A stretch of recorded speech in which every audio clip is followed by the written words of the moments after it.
안녕하세요, 여러분. 오늘도 건강한 하루 보내고 계신가요? 혹시 밤에 자다가 화장실 가느라 깨신 적 있으신가요? 아마 대부분 고개를 끄덕이실 것 같아요. 특히 60대 넘어서면서 밤에 화장실을 자주 가게 되잖아요. 제 주변 어르신들 이야기를 들어보니까 정말 많은 분들이 이 문제로 고생하고 계시더라고요. 어떤 분은 밤에 3번, 4번씩 깨서 화장실을 간다고 하시고, 또 다른 분은 깊게 잠들기가 무서워서 물도 제대로 못 마신다고 하시더라고요. 한 분은 이런 말씀을 하시더라고요. 새벽 2시, 4시, 6시 이렇게 시계처럼 정확하게 깬다고. 그래서 아예 침대 옆에 시계를 두고 시간을 확인하는 게 습관이 됐다고 하세요. 또 다른 분은 밤에 화장실 가는 게 무서워서 침실에서 화장실까지 가는 길에 작은 조명을 켜두고 잔다고 하시더라고요. 그런데 많은 분들이 나이 들면 으레 그런 거지 뭐 하면서 그냥 참고 지내시는 경우가 많아요. 하지만 오늘 제가 말씀드릴 것은 이것이 단순히 나이 탓만은 아니라는 거예요. 밤에 자주 깨서 화장실을 가는 증상을 의학적으로는 야간뇨라고 부르는데요. 이 야간뇨는 생각보다 다양한 원인이 있고 또 해결할 수 있는 방법도 많이 있어요. 오늘은 여러분께서 밤에 편안하게 주무실 수 있도록 야간류의 원인부터 실생활에서 바로 적용할 수 있는 해결 방법까지 차근차근 알아보겠습니다. 끝까지 함께 해주세요. 먼저 야간류가 정확히 무엇인지 알아볼게요. 의학적으로는 밤에 잠들어 있는 동안 소변을 보기 위해 2번 이상 깨는 증상을 야간류라고 해요. 예를 들어 밤 11시에 잠들었는데 새벽 2시에 한 번 깨고 또 새벽 5시에 한 번 깨서 화장실을 간다면 이것이 바로 야간뇨인 거죠. 그런데 여기서 중요한 건 이것이 얼마나 자주 발생하느냐 하는 거예요. 가끔 물을 많이 마신 날이나 몸이 좀 피곤한 날 한두 번 그런 것은 누구에게나 있을 수 있어요. 하지만 이런 일이 일주일에 3번 이상, 그것도 몇 달씩 계속된다면 이건 치료가 필요한 야간뇨라고 볼 수 있어요. 나이가 들수록 야간뇨를 경험하는 분들이 많아지는데요. 60대에서는 약 절반 정도, 70대가 되면 60% 이상의 분들이 이런 증상을 경험한다는 연구 결과도 있어요. 80대가 되면 거의 70% 이상이 경험한다고 하니까 정말 흔한 증상이라고 할 수 있죠. 하지만 여기서 기억하셔야 할 것은 흔하다고 해서 당연한 것은 아니라는 거예요. 많은 분들이 나이 들면 당연한 거 아니야? 하고 생각하시는데 꼭 그런 것만은 아니에요. 물론 나이가 들면서 몸의 기능이 조금씩 변하는 것은 자연스러운 일이지만 생활 습관을 조금만 바꿔도 많이 좋아질 수 있거든요. 그럼 이제 야간류의 원인들을 하나씩 살펴볼까요? 원인을 정확히 알아야 해결책도 찾을 수 있잖아요. 첫 번째는 방광의 변화입니다. 나이가 들면서 방광도 조금씩 변해요. 젊을 때는 방광이 고무풍선처럼 탄력이 좋아서 소변을 많이 저장할 수 있었는데 나이가 들면 이 탄력이 줄어들어요. 그래서 예전만큼 소변을 많이 담아둘 수가 없는 거죠. 젊을 때는 방광에 400에서 500ml 정도 소변을 저장할 수 있었다면 나이가 들면 200에서 300ml 정도만 저장해도 마려운 느낌이 들게 돼요. 또 방광 근육도 예민해져서 조금만 차도 화장실 가야겠다 하는 신호를 보내게 돼요. 마치 예민한 자동차 경운기처럼 말이에요. 두 번째는 남성분들의 전립선 문제입니다. 남성분들은 나이가 들면서 전립선이 커지는 경우가 많아요. 전립선은 방광 바로 아래쪽에 있는 기관인데 이게 커지면 소변이 나가는 길을 좁게 만들어요. 쉽게 설명하면 정원에서 물을 줄 때 호스를 살짝 누르면 물이 잘 안 나오는 것과 비슷해요. 소변이 시원하게 나오지 않으니까 방광에 소변이 조금씩 남게 되고 그러면 자주 화장실을 가게 되는 거죠. 전립선이 커지면 소변 줄기가 약해지고 소변을 본 후에도 시원하지 않은 느낌이 들어요. 그래서 밤에도 자주 깨게 되는 거죠. 세 번째는 여성분들의 호르몬 변화입니다. 여성분들은 폐경 이후에 여성 호르몬이 줄어들면서 방광과 요도 주변 근육이 약해져요. 그러면 소변을 참는 힘도 약해지고 조금만 차도 마려운 느낌이 들게 돼요. 또 요도 입구 쪽 근육도 약해져서 기침할 때나 웃을 때 소변이 새는 경우도 생기죠. 이런 분들은 밤에도 자주 깨게 되는 경우가 많아요. 여성 호르몬은 방광과 요도의 건강을 유지하는 데 중요한 역할을 하거든요. 네 번째는 다른 질병의 영향입니다. 당뇨병이 있으면 혈당 조절이 잘 안 될 때 소변량이 많아져요. 특히 밤에 혈당이 높아지면 몸에서 이를 소변으로 내보내려고 하니까 자주 깨게 되죠. 심장 질환이 있는 분들도 마찬가지예요. 낮에는 중력 때문에 다리 쪽으로 내려간 체액이 밤에 누우면 다시 심장으로 돌아와서 신장에서 소변으로 만들어내거든요. 그래서 밤에 소변량이 늘어나는 거죠. 이런 분들은 낮에는 괜찮다가 밤에만 자주 화장실을 가게 되는 특징이 있어요. 신장 기능에 문제가 있어도 비슷한 현상이 일어날 수 있어요. 신장이 낮에 제대로 일을 못하면 밤에 누워있을 때 더 열심히 일을 해서 소변을 만들어내거든요. 다섯 번째는 수면 질환의 영향입니다. 코골이나 수면무호흡증이 있으면 잠을 제대로 못 자게 되죠.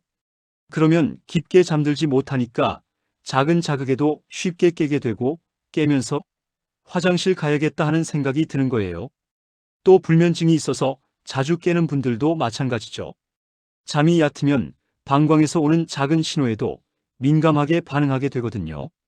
깊게 자고 있으면 어느 정도는 참을 수 있는데 잠이 얕으면 조금만 차도 깨게 되는 거예요. 여섯 번째는 생활 습관의 영향입니다. 저녁 늦게 물을 많이 마시거나 커피나 차 같은 카페인 음료를 드시면 밤에 소변량이 늘어나요. 특히 맥주 같은 술은 이뇨작용이 강해서 밤에 화장실을 자주 가게 만들어요. 또 저녁에 과일을 많이 드셔도 비슷한 효과가 날 수 있어요. 수박이나 참외 같은 수분이 많은 과일은 물론이고 사과나 배 같은 과일도 생각보다 수분이 많거든요. 저녁 식사 후에 후식으로 과일을 많이 드시면 밤에 소변량이 늘어날 수 있어요. 이제 가장 중요한 부분이죠. 어떻게 하면 밤에 편안하게 잘 수 있을까요? 일상생활에서 바로 실천할 수 있는 방법들을 알려드릴게요. 첫 번째, 수분 섭취 시간을 조절해 보세요. 하루 종일 물을 안 마실 수는 없잖아요. 하지만 마시는 시간을 조절하는 것은 할 수 있어요. 저녁 7시 이후에는 물 마시는 양을 줄여보세요. 예를 들어 하루에 물을 8잔 마신다면 오전에 4잔, 오후 5시까지 3잔, 저녁에 1잔 이런 식으로 배분하는 거예요. 갑자기 확 줄이면 탈수가 될 수 있으니까 천천히 조절해 보세요. 목이 마를 때는 입만 적시는 정도로 하거나 얼음 조각을 입에 물고 있는 것도 좋은 방법이에요. 또 양치할 때 입에 물을 머금고 있으면서 갈증을 달래는 방법도 있어요. 두 번째, 카페인과 술을 피해 보세요. 커피, 녹차, 홍차 같은 카페인 음료는 이뇨작용을 해서 소변량을 늘려요. 특히 오후 2시 이후에는 되도록 피하시는 게 좋아요. 카페인은 생각보다 오래 몸에 남아 있어요. 오후 2시에 커피를 마시면 저녁 8시까지도 영향을 줄 수 있거든요. 그래서 오후에는 디카페인 커피를 드시거나 따뜻한 보리차나 결명자차 같은 걸로 바꿔보세요. 술도 마찬가지예요. 맥주 한 잔 마시고 나면 화장실을 몇 번 가게 되시죠? 저녁 늦게 술을 드시면 밤에 꼭 깨게 되니까 가능하면 저녁 식사 때까지만 드시는 걸 권해드려요. 세 번째, 자기 전 화장실 습관을 만드세요. 잠자리에 들기 직전에 꼭 화장실을 다녀오세요. 마렵지 않아도 한 번 다녀오는 거예요. 치카치카하고 잠옷으로 갈아입고 마지막에 화장실 다녀오기. 이렇게 루틴을 만들어 보세요. 그리고 화장실에서는 충분히 시간을 가지고 소변을 다 비우세요. 급하게 서둘러서 나오면 나중에 또 마려워질 수 있어요. 소변을 다 본 것 같아도 10초 정도 더 기다렸다가 나오시는 게 좋아요. 네 번째, 다리 부종을 관리해 보세요. 낮에 오래 서 있거나 앉아 있으면 다리의 체액이 고이죠. 이 체액이 밤에 누우면서 다시 순환되면서 소변량이 늘어나는 거예요. 저녁에 TV 보실 때 다리를 의자나 쿠션 위에 올려놓고 계세요. 10분 정도만 올려놓아도 도움이 돼요. 또 잠자리에 들기 전에 발목을 돌리거나 종아리 마사지를 해주시는 것도 좋아요. 간단한 방법으로는 벽에 다리를 올리고 5분 정도 누워 계시는 거예요. 침대에 누워서 다리를 벽에 대고 올리시면 다리의 고인 체액이 다시 심장으로 돌아가거든요. 다섯 번째, 적당한 운동을 해보세요. 너무 격한 운동은 안 하셔도 돼요. 하루 30분 정도 산책하거나 집에서 간단한 스트레칭을 하시는 것만으로도 도움이 돼요. 운동을 하면 혈액순환이 좋아져서 다리 부종도 줄어들고 밤에 깊게 잘 수 있게 되거든요.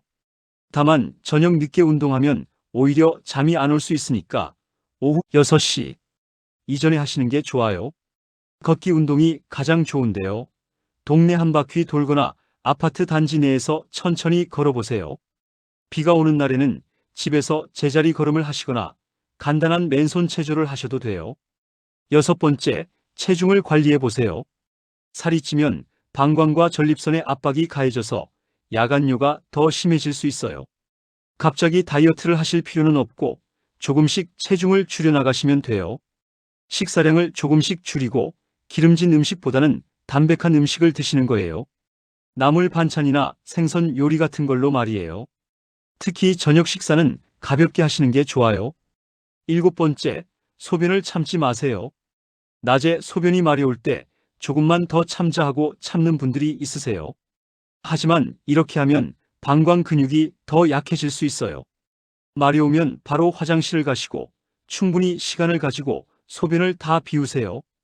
급하게 서둘러서 나오지 마시고요. 방광은 근육이라서 제대로 사용하지 않으면 더 약해져요. 8번째, 침실 환경을 개선해 보세요. 밤에 화장실을 갈 때 안전하게 갈 수 있도록 작은 조명을 켜두시는 게 좋아요. 너무 밝으면 잠이 깰 수 있으니까 은은한 수면등 정도면 충분해요. 또 침실 온도도 중요해요. 너무 덥거나 추우면 자주 깨게 되거든요. 약간 서늘한 정도, 18에서 20도 정도가 좋아요. 습도도 50에서 60% 정도로 유지하시면 더 편안하게 주무실 수 있어요. 생활 습관을 바꿨는데도 계속 밤에 자주 깬다면 전문의 상담을 받아보시는 게 좋아요. 어떤 경우에 병원을 가야 하는지 말씀드릴게요. 밤에 3번 이상 깨는 날이 일주일의 절반 이상이라면 병원에 가보시는 게 좋아요. 또 소변을 볼 때 아프거나 소변에 피가 섞여 나온다면 반드시 가보셔야 해요. 소변을 본 후에도 시원하지 않고 뭔가 남아있는 느낌이 든다거나 소변 줄기가 너무 약해서 시간이 오래 걸린다면 이것도 검사를 받아보시는 게 좋아요.